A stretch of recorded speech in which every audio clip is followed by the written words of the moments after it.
ప్రభు అయిన యేసు క్రీస్తు నామంలో మీ అందరికి వందనములు. హల్లెలూయా, హల్లెలూయా. ఈరోజు ఫ్రెండ్షిప్ డే, అందరికి కూడా హ్యాపీ ఫ్రెండ్షిప్ డే. ఈరోజు మనము దేవుడు మనకి ఇచ్చిన ఆత్మీయమైన ఆహారం ఏంటంటే ఇద్దరు వ్యక్తుల గురించి దేవుడు ఈరోజు మనకు గుర్తు చేస్తూ ఉన్నాడు.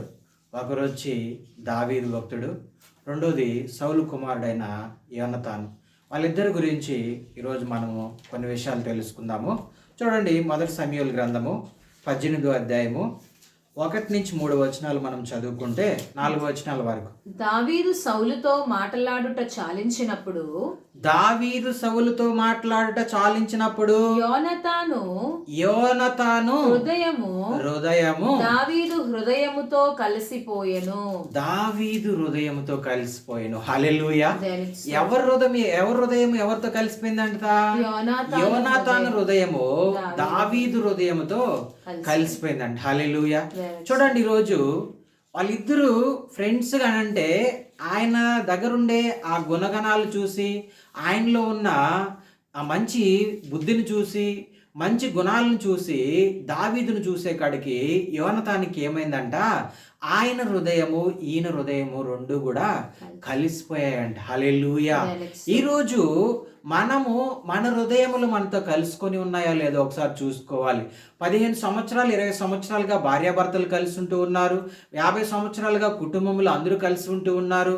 అదే విధంగా చూస్తే మనము ఈరోజు దేవుడు మన కొరకు ప్రత్యేకపరుచుకొని మనల్ని ఏర్పాటు చేసుకున్నాడు.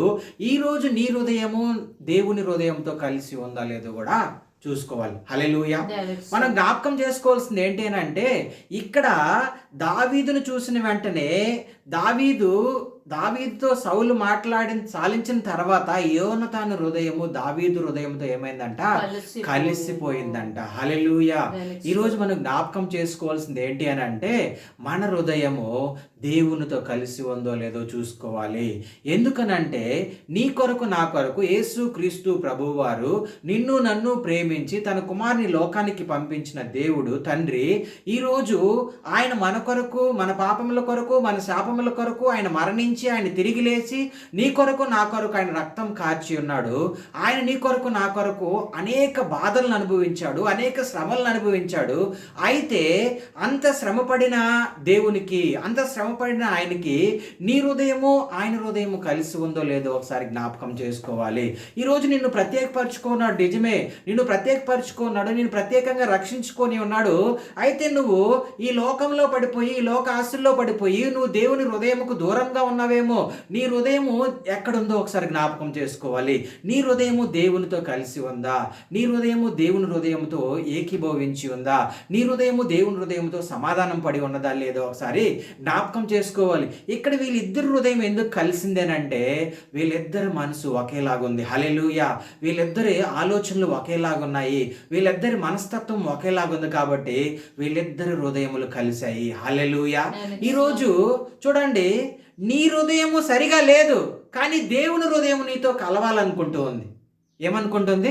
నీ హృదయం సరిగా లేదు, కానీ దేవుని హృదయము నీతో కలవాలనుకుంటూ ఉంది. ఎందుకనంటే ఆయన నిన్ను రక్షించాలనుకుంటూ ఉన్నాడు, ఆయన నిన్ను ప్రేమిస్తూ ఉన్నాడు, ఆయన నిన్ను పోషించాలనుకుంటూ ఉన్నాడు, ఆయన నీ కొరకు ప్రాణం పెట్టి ఉన్నాడు, ఆయన నీ కొరకు అనేక కొరడా దెబ్బలు తిన్నాడు, ఆయన నీ కొరకు పక్కలో బల్యం పొడిపించుకున్నాడు, ఆఖరి రక్త పుట్టు వరకు నీ కొరకు ఆయన శ్రమించాడు.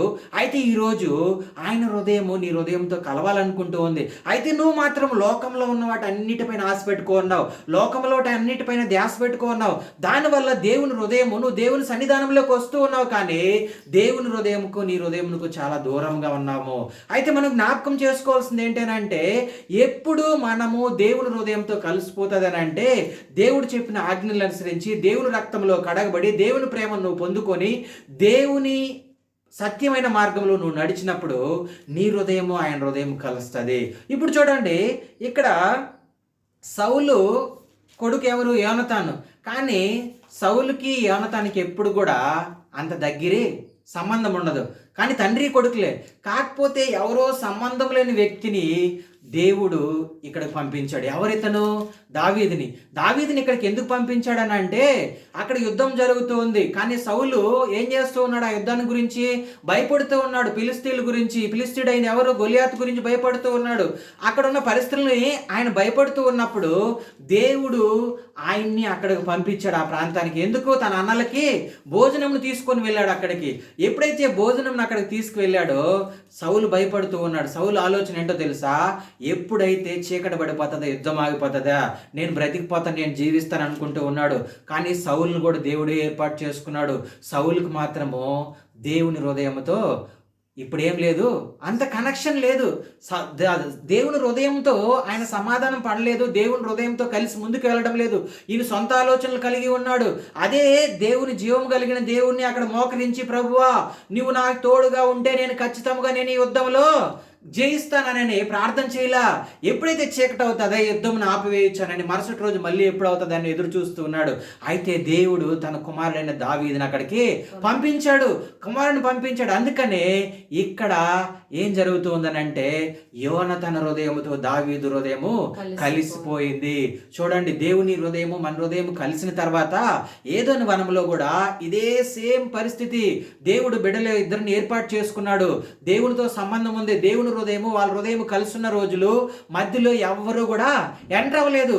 దేవుని హృదయమునకు ఎప్పుడైతే దూరమైనారో, సాతాను చీకటికి ఎప్పుడైతే దగ్గరయ్యారో, అప్పుడు వాళ్ళ కుటుంబంలోనికి ఏమొచ్చింది? సాతానుడు ఎంటర్ అయినాడు. వాళ్ళ హృదయములు ఎవరికి దగ్గరయ్యాయంటే దేవునికి దూరం అయిపోయాయి, చీకటికి దగ్గరయ్యాయి. వాళ్ళ కనులకు దేని చూపించాడంటే పండును చూపించాడు.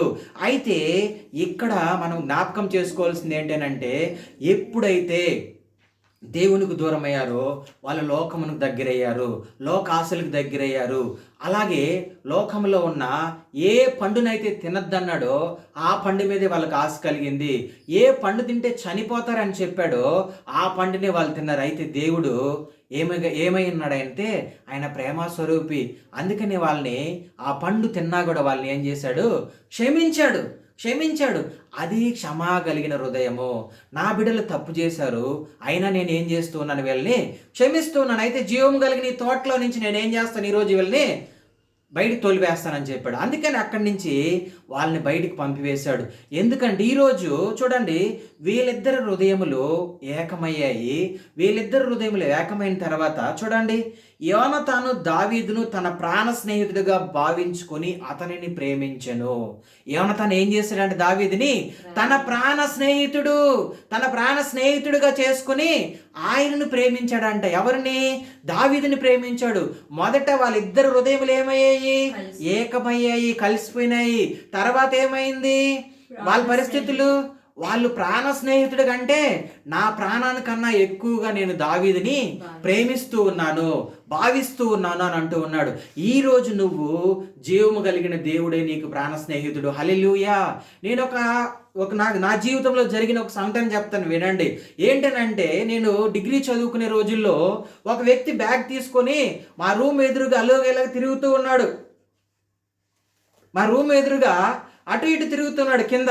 నేను కిందకి దిగిన వెంటనే అతను ఏమంటూ ఉన్నాడంటే, మోకాళ్ళు వేసి, అన్న మీ రూమ్లో నాకు చోటు కావాలని అన్నాడు. ఏమన్నాడు? మీ రూమ్లో నాకు అంత చోటు కావాలని అన్నాడు. అయితే ఆయన నాకన్నా ఒక 5-6 సంవత్సరాలు పెద్ద. ఎందుకంటే ఆయన అవసరం ఎలాగుంది? అన్న మీ రూమ్లో నాకు చోటు కావాలన్నాడు. సరే, మన పరిస్థితులు ఎలాగుంటాయేమో, ఏముందిలే అని తీసుకొని లోపలికి వెళ్ళిన తర్వాత అతనికి మేము తీసుకున్న ఫుడ్, మేము చేసుకున్నది ప్రతి ఒక్కటి అతనికి పెడుతూ ఒక 10 రోజుల తర్వాత అతను ఎవరో తెలుసా? అతనికి 40 బస్సులు ఉన్నాయి, 40 ఇల్లులు ఉన్నాయి, కావాల్సినంత ఆస్తి ఉంది. ఒకే ఒక కుమారుడు తల్లిదండ్రుల పైన అలిగి వచ్చేసాడు. సరే, కానీ అది ఇంకా మాకు తెలియలేదు. అతను ఏమన్నాడంటే, అన్న నాకు ఒక షాప్ పెట్టించండి అని అన్నాడు. అక్కడే మా రూమ్కి కిందనే ఒక షాప్ మాట్లాడి ఒక టేప్ రికార్డ్ షాప్ని పెట్టించి, ఆయన మెకానికల్ ఇంజనీర్ అన్నమాట, ఎలక్ట్రికల్ ఇంజనీర్ అయితే ఆయనకు ఒక షాప్ పెట్టించి, అక్కడ మేము అవన్నీ చేసిన తర్వాత నేను అనుకున్నాను నా హృదయం అతని హృదయంతో కలిసిపోయింది అని అనుకున్నాను. నా హృదయం అతని హృదయంతో కలిసిపోయింది అనుకున్నాను. సరే, అతను తర్వాత ఏం జరిగిందంటే రానున్న రోజుల్లో అలా ముందుకు వెళ్తూ ఉన్నప్పుడు ఏం జరిగిందనంటే అతను నేనేం చేశానంటే వేరే డిఎస్పి గారు ఒక ఆయన తెలిసి ఉంటే ఆ ఆధార్ కార్డు తీసుకొని వెళ్ళి ఇతను ఎవరు అడ్రస్ ఏంటని మొత్తం డీటెయిల్స్ అన్నీ కనుక్కొని వస్తే అతనికి చాలా ఉన్నతమైన ఆస్తిపరుడు. తర్వాత వాళ్ళ తల్లిదండ్రులతో మాట్లాడి ఆయన్ని కలిపి తర్వాత ఏం చేశానంటే అతను ఎక్కడికి వెళ్ళినా కూడా సరే, చెన్నైకి వెళ్ళినా నన్ను తీసుకెళ్ళేవాడు, గోవాకి వెళ్ళినా నన్ను తీసుకెళ్ళేవాడు, బాంబేకి వెళ్ళినా ఎక్కడికి వెళ్ళినా మన దేశంలో ఎక్కడికి వెళ్ళినా ఆయన నన్ను తీసుకెళ్ళేవాడు. నేను అనుకునేవాడిని వీడు నన్ను చాలా ప్రేమిస్తూ ఉన్నాడు, ఇతని హృదయం నా హృదయము అన్నిట్లో చాలా ఆలోచనలో మా ఇద్దరిది ఒకటే అని అనుకునేవాడిని. కాకపోతే 2017లో ఏం జరిగిందనంటే నేను తన పేరు మీద ఒకటి ఆల్రెడీ నా పేరు మీద కొన్ని ఉన్నాయని చెప్పి తన పేరు మీద ఒకటి రిజిస్ట్రేషన్ చేస్తే అతను ఏం చేశాడంటే నన్ను మోసం చేశాడు. హల్లెలూయా. అన్ని డీటెయిల్స్గా ఇక్కడ చెప్పకూడదు కానీ నన్ను మోసం చేశాడు అతను. అప్పుడు అనుకున్నాను నా హృదయం ఆయన హృదయంతో కలవలేదు. ఇన్ని రోజులు అంటే ప్రతి ఒక్క మనిషికి ఎక్కడో ఒక వీక్నెస్ ఉంది. 40 బస్సులు ఉన్నాయి, 40 ఇల్లులు ఉన్నాయి, కావాల్సిన కార్లు ఉన్నాయి, అన్నీ ఉన్నాయి. కానీ అతని హృదయంలో ఏం కలిగి ఉందంటే డబ్బు ఆశ కలిగి ఉంది. హల్లెలూయా. ఇన్ని రోజులుగా డబ్బు ఆశ కలిగి ఉంది. అయితే నేను 2017లో నేను మొట్టమొదట దేవుణ్ణి సత్యమును గురించి తెలుసుకున్నప్పుడు, ఆయన మహిమను నేను పొందుకున్నప్పుడు దేవుణ్ణి ఒకటే అడిగాను, అయ్యా నేను ఈ లోకంలో నాకన్నా గొప్ప స్నేహితుడు నేను పొందుకున్నాను అనుకున్నాను. నా హృదయం అతని హృదయం కలిసింది అనుకున్నాను. కానీ అతను నన్ను చాలా మోసం చేశాడు. అయితే మోసం చేయని వాడు ఒకడున్నారని నాకు చెప్పారు, అది మీరేనని నేను తెలుసుకున్నాను. హల్లెలూయా. నిజమైన రక్షకుడు, నిజమైన స్నేహితుడు, నిజమైన ప్రేమ కలిగిన వ్యక్తి నువ్వేనని నేను తెలుసుకున్నాను. అయితే ఆ ప్రేమను నేను పొందుకోవాలనుకుంటూ ఉన్నాను. ఈ లోకంలో ఎంతోమంది ప్రేమ గొప్పదనుకున్నాను, ఈ లోకంలో ఎంతోమంది స్నేహితుల హృదయం గొప్పదనుకున్నాను. కానీ నీ హృదయం కన్నా ఈ లోకంలో ఏది కూడా గొప్పది కాదు, నీ ప్రేమ కన్నా ఈ లోకంలో ఏది కూడా గొప్పది కాదని నేను తెలుసుకున్నానయ్యా అని చెప్పి ఆయన పాదముల దగ్గర నేను పడినప్పుడు దేవుడు నాతో మాట్లాడింది ఏంటంటే, నేను నిన్ను ప్రేమిస్తూ ఉన్నాను, నీకు నేను స్నేహితుడిగా ఉంటాను, నువ్వు కష్టంలో ఉన్న నీ స్నేహితుడిగా ఉంటాను, నువ్వు బాధల్లో ఉన్న నీకు స్నేహితుడిగా ఉంటాను, నువ్వు ఎక్కడికి వెళ్తే అక్కడ నేను నీకు తోడుగా ఉంటాను, నేను నిన్ను నడిపిస్తాను, నేను నిన్ను ప్రేమిస్తూ ఉన్నాను, నేను నిన్ను ఈ రోజుకి నిన్ను పోషిస్తాను అని చెప్పి దేవుడు నాతో మాట్లాడాడు. హల్లెలూయా. ఎప్పుడైతే మాట్లాడినాడో, ఎప్పుడైతే నేను నమ్మాను ఆ స్నేహితుని వదిలేసి ఈ నిజమైన స్నేహితుడైన నజరేయుడైన యేసుక్రీస్తు ప్రభు వారిని నేను నమ్మాను.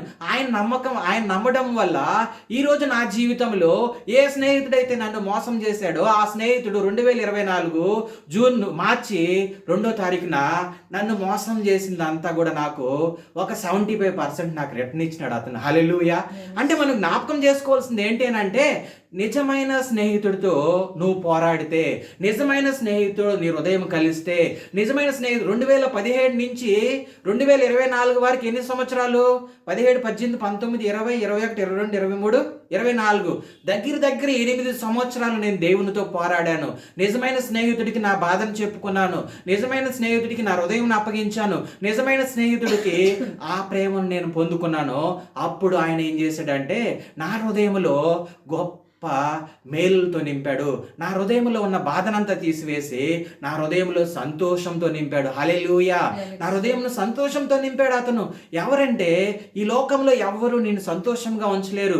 నీ భార్య, నీ బిడ్డలు, నీ తండ్రి, నీ తల్లిదండ్రులు, నీ స్నేహితుడు, నీకున్న డబ్బు, నీకున్న ఆస్తి, నీకున్న అంతస్తులు ఏవి కూడా నిన్ను సంతోషంగా ఉంచలేవు. కానీ నజరేయుడైన యేసుక్రీస్తు ప్రభువునుగా నువ్వు తెలుసుకుంటే, ఆయనే నిజమైన రక్షకుడు నువ్వు ఎరిగితే, ఆయన హృదయము నీ హృదయంతో కలిస్తే ఖచ్చితంగా నీ జీవితంలో జరగని సంఘటనలన్నింటినీ కూడా ఆయన జరిగిపిస్తాడు. నీ జీవితంలో ఎన్ని మేలులు ఉన్నాయి అన్ని మేలుల్ని ఆయన ఇచ్చి నీకు ఆశీర్వదిస్తాడు. నీ జీవితంలో జరగనిది ప్రతి ఒక్క కార్యమును ఆయన జరిపించి నిన్ను ముందుకు నడిపిస్తాడు. అయితే నీ ప్రాణ స్నేహితుడు ఎవరో నువ్వు జ్ఞాపకం చేసుకోవాలి. హల్లెలూయా. ఇక్కడ ఈ ప్రాణ స్నేహితుడు నీ ఎందుకు దేవుడు తోడు చేశాడో మీకు తెలుసా? సౌలు ఎప్పుడిప్పుడు దావీదును చంపాలని ప్రయత్నిస్తూ ఉన్నాడు. అందుకని ఈ ప్రాణ స్నేహితుడిని ఎవరు చూడండి, మన ఇంట్లోనే మనకు సాతానికి సంబంధించిన మనిషి ఉంటాడు, దేవుని సంబంధించిన మనిషి కూడా ఉంటాడు. హల్లెలూయా. ఇద్దరు వ్యక్తులు ఉంటారు. ఇక్కడ కూడా అంతే. సౌల్లో ఏముందంటే దురాత్మ ఉంది, దావీదుని చంపేయాలంటూ ఉంది. అదే యోనాతానులో ఏముంది? దేవుని ప్రేమ ఉంది. ఎందుకనంటే దేవుని ప్రేమ ఈయనలోకి వచ్చి ఈయన ద్వారా ఎవరిని కాపాడుతూ ఉన్నాడు? దావీదును కాపాడుతూ ఉన్నాడు. ఎందుకో తెలుసా? ఎప్పుడైతే గొలియాతును చంపిన వెంటనే అక్కడున్న ఆ ఊర్లో ఉన్న స్త్రీలంతా పాటలు పాడుకుంటూ ఏం చేస్తూ వస్తున్నారంటే, సౌలు వేలది కొలది, దావీదు 10,000 కొలది ఫిలిష్తీయులను హతం చేశారని ఎప్పుడైతే పాట పాడారో, సౌల్లో ఏం స్టార్ట్ అయిందో తెలుసా? సౌలు హృదయంలో ఈర్ష్య స్టార్ట్ అయింది. నేను రాజుగా ఉన్నాను, ఈ రాజ్యంలో నాకు గౌరవం ఉండాలి, ఈ రాజ్యంలో నన్ను పొగడాలి, ఈ రాజ్యంలో నన్ను ఉన్నతమైన అధికారిగా అనుకోవాలి. అలాంటి వీళ్ళు ఈరోజు నన్ను తక్కువగా అంచనా వేస్తూ ఉన్నారు, దావీదుని హెచ్చుగా చేస్తూ ఉన్నారు, నన్ను మాత్రము తగ్గిస్తూ ఉన్నారని చెప్పి ఎప్పుడైతే ఆయన హృదయంలో ఈర్ష్య స్టార్ట్ అయిందో, దేవుడు ఆయన హృదయంలో నుంచి దూరం అయిపోయినాడు. హల్లెలూయా! ఆయన హృదయంలో దురాత్మ చేసింది. ఎప్పుడైతే ఈర్ష్య వచ్చిందో అప్పుడే దురాత్మ వచ్చింది.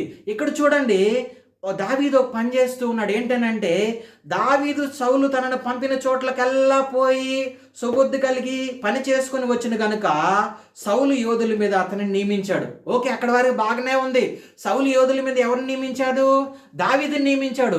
దావీదు నియమించిన తర్వాత ఫిలిష్తీయులను హతం చేసిన తర్వాత ఇక్కడ వీళ్ళిద్దరి మధ్యలో ఏమొచ్చిందంటే, ఒక చిన్నది కాదు పెద్ద సమస్య వచ్చింది.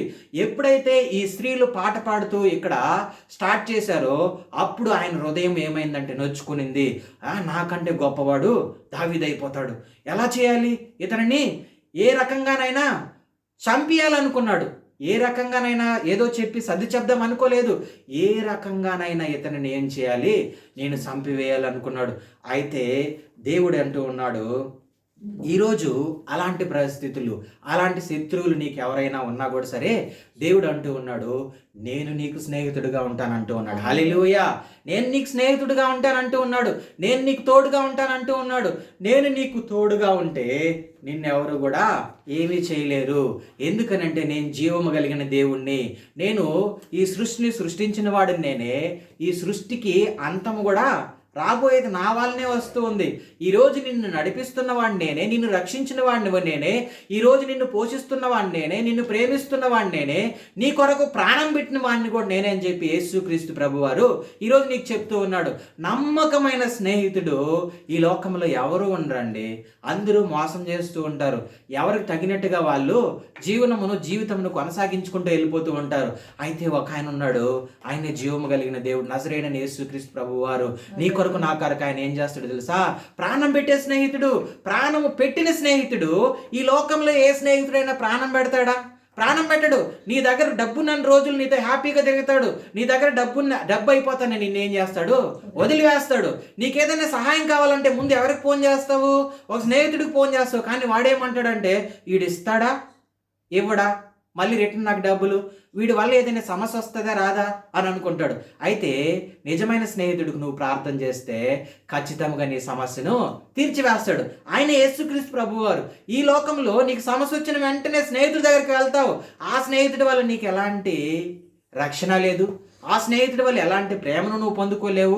నీ దగ్గర డబ్బు ఉన్నప్పుడు, నువ్వు కారులో తిప్పినప్పుడు, నువ్వు బైక్లో తిప్పినప్పుడు మాత్రము హ్యాపీగా రకరకాల మాటలు చెప్తాడు, నిన్ను ఆనందింపజేస్తాడు, నిన్ను సంతోషపడతాడు, నిన్ను ఒక ఉన్నతమైన శిఖరంలో చూసినట్టు చాలా ఫీల్ అయిపోతూ ఉంటాడు.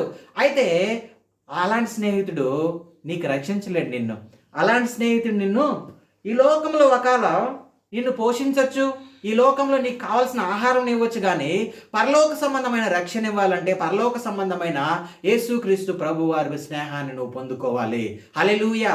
ఈ లోకంలో స్నేహితులంతా ఒక రకము, వాళ్ళు డబ్బుంటే ప్రేమిస్తారు, నువ్వు ప్రేమిస్తే ప్రేమిస్తారు, నువ్వు ప్రేమిస్తే నీకు సహాయం చేస్తారు, నువ్వు ఇస్తే వాళ్ళు ఇస్తారు, వాళ్ళు ఇస్తే నువ్వు ఇస్తావు, అంతే.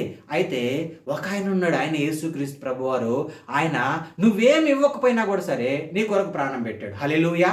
నువ్వేమి ఇవ్వలేదు, నీ కొరకు ప్రాణం పెట్టాడు. అయితే ఆయన ఒకటే అడుగుతున్నాడు, నీ హృదయం అడుగుతూ ఉన్నాడు. నీ హృదయం ఆయనకి ఇచ్చి నువ్వు ఆయనకు శోధిస్తే ఖచ్చితంగా ఆయన ఏం చేస్తాడంటే నీకు సమాధానం ఇస్తాడు, నీకు శాంతిని ఇస్తాడు, నీకు ఈ లోకంలో ఇవ్వలేనంత ప్రేమ, ఎవరు ఇవ్వనంత ప్రేమ, ఒక భార్య భర్త నీకు ఇవ్వలేనంత ప్రేమ, ఒక తల్లిదండ్రులు పిల్లలకి ఇవ్వలేనంత ప్రేమ, అలాగే ఒక స్నేహితులు ఇవ్వలేనంత ప్రేమ, ఆయన శాశ్వతమైన ప్రేమను నీకు నీ హృదయమునకు ఇవ్వాలనుకుంటూ ఉన్నాడు. హల్లెలూయా. అయితే నీ హృదయం ఆయన పాదముల దగ్గర కుమ్మరించి, యేసయ్య నా హృదయము నీ హృదయముతో ఏకమయ్యేలాగా చూడు, అలాగే ఏకమైతే నేనేం చేస్తాను తెలుసా, నేను నిన్ను ప్రతిష్ఠించుకుంటాను యేసయ్యా అని చెప్పాలి. నేను నిన్ను ప్రతిష్ఠించుకుంటాను, నేను నిన్ను ఏం చేస్తానో తెలుసా, నీతో నేను సమాధానం పడతాను. నేనేం చేయాలి, నా హృదయము నీ హృదయంతో ఏకం కావాలనంటే, నేను నిన్ను ప్రాణ స్నేహితుడిగా ప్రేమించాలంటే నేను ఏం చేయాలి యేసయ్య నువ్వు అని అడిగితే ఖచ్చితంగా ఆయన సమాధానం ఇస్తాడు నీకు. హల్లెలూయా. సమాధానం ఇస్తాడు. చూడండి, దావీదు హృదయము యోనతాను హృదయముతో ఏకమైంది. రెండవ విషయం ఏంటంటే ప్రాణ స్నేహితుడు అని అంటూ ఉన్నాడు. ఈరోజు నీకు ప్రాణ స్నేహితుడు ఎవడో తెలుసా? నజరేయుడైన యేసు క్రీస్తు ప్రభువారు. ఈ లోకంలో ఏ స్నేహితుడు నీకు ప్రాణం పెట్టడు. ఈ లోకంలో నీ దగ్గర ఉన్న రోజులు నీ దగ్గర తింటాడు, వెళ్ళిపోతాడు, తాగుతాడు. అయితే నీ దగ్గర లేనప్పుడు ఎవడైతే సహాయం చేస్తాడో వాళ్ళే నీకు ప్రాణ స్నేహితులు. హల్లెలూయా. ఒకే తల్లికి ఒక కుమారుడు అంట, 9 మంది ఫ్రెండ్స్ అంట. అయితే 9 మందికి ఏం చేసేవాళ్ళంటే ప్రతిరోజు ఒక్కొక్కరు పెట్టాలి. ఏంటి? పార్టీ. సాయంత్రం అయితే ఒక్కొక్క పార్టీ పెట్టాలి. అయితే లాస్ట్ వాడు 10వ వాడికి వచ్చినప్పుడు వాడి దగ్గర ఏం లేదు. లేనప్పుడు వీళ్ళందరూ కలుసుకొని, రే 9 రోజులు మేము పార్టీ చేస్తే నువ్వు తిన్నావు, ఈరోజు నువ్వు ఏమైనా చేసి ఏం చేయాలి? పార్టీ ఇవ్వాలని అన్నారంట. అయితే అతని దగ్గర ఏమీ లేదు. అందరూ కలుసుకొని కొట్టేదానికి వచ్చారంట. అందులో ఒకడు అన్నాడంట, వేరే వీడిని గురించి వదిలేండిరా, వాడికి ఏమీ లేదురా పాపము అన్నప్పుడు తల్లి చెప్తుందంట, నాన్న మిగిలిన 8 మంది వాళ్ళు నువ్వేదో పెడతారని ఆశించారు, కానీ ఇతను మాత్రం నీకు నిజమైన స్నేహితుడు. వాడు అంటూ ఉన్నాడు, అతని దగ్గర ఏమి లేదురా, వాళ్ళు ఒక పూట తింటే ఒక పూట పస్తుంటూ ఉన్నారు. అలాంటి వాళ్ళని నువ్వేం చేయాలి? వదిలివీరా, నువ్వు పర్లేదురా, వాడు మన స్నేహితుడే కదరా అని అన్నాడంట. అయితే వీళ్ళందరికన్నా కూడా గొప్ప స్నేహితుడు ఈరోజు నీతో మాట్లాడుతూ ఉన్నాడు. ఏమంటూ ఉన్నాడో తెలుసా? నేను నీకు కావాల్సినవన్నీ నేను ఇస్తాను, అయితే నీ హృదయమును నా హృదయముతో సమాధానం పరచని దేవుడు చెప్తూ ఉన్నాడు. ఈ లోకంలో స్నేహము వైర్యము, ఈ లోక స్నేహం దేవునికి వైరమైనది, విరోధమైనది. అయితే దేవునితో నువ్వు స్నేహం చేస్తే మొదట ఏం చేస్తాడో తెలుసా? ఆయన నిన్ను రక్షిస్తాడు. హల్లెలూయా. ఈ లోకమనే పాపము నుంచి, ఈ లోకమనే చీకటి నుంచి, ఈ లోకమనే దుర్నీతి నుంచి, ఈ లోకమనే దుష్టత్వము నుంచి, ఈ లోకమనే సకల విధమైన దుర్నీతి నుంచి నిన్ను ఏం చేస్తాడంటే ఆయన రక్షించి, ఆయన ప్రేమ చేత నిన్ను ప్రత్యేకపరిచి, ఆయన హృదయంతో నిన్ను సమాధానపరుచుకొని, ఆయన రక్తంలో నిన్ను కడిగి ఆయన ఏం చేస్తాడో తెలుసా? ఆయన సత్యమైన మార్గంలో నిన్ను నడిపిస్తాడు. హల్లెలూయా. అన్నిటికన్నా ముఖ్యంగా ఏంటో తెలుసా? ఈ లోకం నుంచి నేను ప్రత్యేకపరిచి నీలో జీవము లేని నీకు జీవమునిచ్చి, నిత్య జీవమునిచ్చి నిన్ను పరలోక రాజ్యమునకు ఆయన నడిపించుట కొరకే నిన్ను ఈ స్నేహితుడు ప్రేమిస్తూ ఉన్నాడు ఈరోజు. హల్లెలూయా. ఒకవేళ ఇన్ని రోజులు నీ స్నేహితుడికి నువ్వు దూరంగా ఉన్నావేమో, ఈ లోకంలో ఉన్న స్నేహితులే నాకు స్నేహితులు, వీళ్ళే నన్ను పోషిస్తూ ఉన్నారు, వీళ్ళే నాకు కావాల్సింది ఇస్తూ ఉన్నారు అని అనుకొని పరలోకంలో ఉన్న పరిశుద్ధుడైన పరలోకంలో ఉన్న తండ్రిని నువ్వు మర్చిపోతూ ఉన్నావేమో. ఒకసారి ఈరోజు నువ్వు గుర్తు చేసుకో, ఆ స్నేహితుడు అంటూ ఉన్నాడు, నేను నీ కొరకు ప్రాణం పెట్టిన స్నేహితుడిని, నువ్వు నా కొరకు నువ్వేం చేస్తూ ఉన్నావు అని అడుగుతూ ఉన్నాడు. హల్లెలూయా. నేను నీ కొరకు ప్రాణం పెట్టాను, నువ్వు నా కొరకు ఏం చేస్తూ ఉన్నావు ఆయన అంటూ ఉన్నాడు. నీ హృదయం నాకు కావాలంటూ ఉన్నాడు. ఎందుకు దేవుడే హృదయం అడుగుతూ ఉన్నాడు అని అంటే, ఏదైనా వనములో మొట్టమొదట హృదయంలోనే అన్నీ పుట్టాయి. ఏం పుట్టాయి తెలుసా? కోరిక పుట్టింది, అనుమానం పుట్టింది, ఇంకా అసంతృప్తి పుట్టింది, ఇంకా రకరకాల డౌట్లన్నిటినీ ఎవరు పెట్టాడు? సాతానుడు వాళ్ళ హృదయంలో పెట్టాడు. ఎప్పుడైతే వాళ్ళ హృదయంలో పెట్టాడో అప్పుడే వాళ్ళు దేవునికి దూరం అయిపోయారు. అంటే నీ హృదయంలో చూడండి, పాత నిబంధనలు అంట చేస్తే తప్పంట, కొత్త నిబంధనలు ఏంటో తెలుసా? చూస్తే తప్పు, ఆలోచిస్తే తప్పు, చేస్తే తప్పు. ఇక్కడ అంటే చూడండి ఎంత డిఫరెన్స్ ఉందో. నువ్వు ఈ హృదయంలో నీకు ఒక తలంపు వచ్చిన వెంటనే దేవుని దగ్గరికి నువ్వేమివ్వాలంటే దేవునితో నువ్వు మాట్లాడాలి. అయ్యా నాకు అనవసరమైన ఆలోచనలు వస్తూ ఉన్నాయి, ఒకవేళ నీ హృదయం నా హృదయంకి ఎక్కడైనా దూరం అయిపోతుందేమో అని నువ్వు జ్ఞాపకం చేసుకోవాలి. నువ్వు జ్ఞాపకం చేసుకుంటే అప్పుడు దేవుడు నిన్ను ఏం చేస్తాడో తెలుసా? నిన్ను వెంటనే ఆ పరిస్థితి నుంచి తప్పిస్తాడు. హల్లెలూయా. వాళ్ళ చూపు మొట్టమొదట వాళ్ళు ఎవరి మాట విన్నారో తెలుసు? ఏదైనా వనంలో దేవుని మాటను వదిలేసి సాతాను మాటను విన్నారు. వాళ్ళు ఎవరి మాటని? సాతాను మాటను విన్నారు. రెండో విషయం చూస్తే తన స్థితిని వాళ్ళిద్దరూ పోల్చుకున్నారంట. ఎవరు? అవ్వమ్మ అక్కడ సాతానుతో అక్కడున్న పరిస్థితులను బట్టి ఆ స్థితి అంటే ఎలాగుంటుంది, నువ్వు దేవదూత అయిపోతావు అని చెప్పేశాడు సాతాను. నువ్వు ఎప్పుడైతే ఈ పండు తింటావో నువ్వు దేవదూత రూపంలోకి మారిపోతావు, నువ్వు దేవుడి కంటే గొప్పవాడు అయిపోతావు అని ఎప్పుడైతే చెప్పగానే, ఎప్పుడైతే మాట విని వాళ్ళ హృదయంలో ఈ ఆలోచన వచ్చిందో వెంటనే మన స్థితిని చూడండి. కొంతమందితో మనం ఏం చేస్తూ ఉంటాం? పోల్చుకుంటూ ఉంటాం. ఏమని? వాళ్ళు గొప్పగా ఉన్నారు, నేను తక్కువగా ఉన్నాను, లేకపోతే వాళ్ళు తక్కువగా ఉన్నారు, నేను ఎక్కువగా ఉన్నాను అని అనుకుంటూ ఉంటాం. అయితే నువ్వు పోల్చుకోవాల్సింది దేంట్లో తెలుసా? దేవుని విషయంలో పోల్చుకో. నువ్వు ఇంకే విషయం అనవసరం, లోక సంబంధమైన విషయాలతో నీకు సంబంధమే లేదు. దేవుని విషయంలో నేను ఎంత స్థితిలో ఉన్నాను, అతను అంత స్థితిలో ఉన్నాడు అనేది పోల్చుకో. అతను నీకన్నా ఎక్కువగా ఉంటే నువ్వు పోరాడాలి. ప్రభువా, నాకు ఇంకా గొప్పగా నీలో ఎలాగుండాలో, ఎలాగో నడవాలి, ఎలా ముందుకు వెళ్ళాలో, ఎలాగ నేను నీలో ప్రేమించబడాలో, ఎలాగ నీ హృదయము నా హృదయము కలవాలో తెలుసుకోవాలి. హల్లెలూయా, హల్లెలూయా. అయితే